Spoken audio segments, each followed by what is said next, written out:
Kufuatia tukio la udukuzi wa akaunti kadhaa za mitandao ya kijamii za taasisi za serikali uliokithiri hapo siku ya jana, leo Jumatano Mei 21 mwaka 2025, bungeni jijini Dodoma, waziri wa mawasiliano na teknolojia ya habari Jerry Silaa ametolea ufafanuzi sakata hilo, akieleza kuwa kilichodukuliwa ni akaunti mitandao ya taasisi na sio mifumo ya serikali, akilihakikishia bunge kuwa mifumo ya serikali ya TEHAMA ipo salama na akaunti zilizokuwa zimedukuliwa tayari zimerejeshwa mikononi mwa serikali. Wakati hayo yanafanyika leo, kilio cha watumiaji wa mtandao wa X nchini Tanzania kimekuwa ni kushindwa kuingia katika mitandao huo, wakilalamika mtandao kutopatikana tofauti na kwenye mitandao mingine ya kijamii.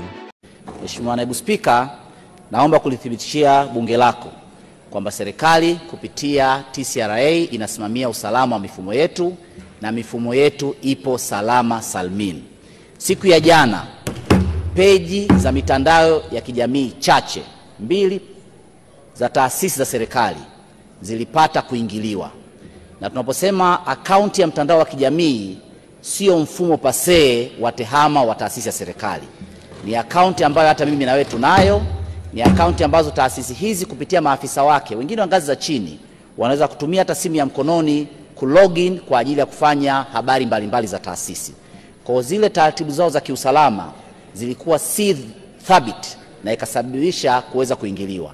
Mitandao hiyo ama akaunti hizo zimesharejeshwa, na wizara yangu na taasisi za serikali zinaendelea kufanya kazi kushirikiana na taasisi mbalimbali za serikali kuhakikisha akaunti za mitandao ya kijamii ziko salama, lakini mifumo yetu yote iko salama, na serikali itaendelea kusimamia jambo hili kwa kuhakikisha nchi yetu inaendelea kuwa salama. Mheshimiwa Naibu Spika, nakushukuru sana.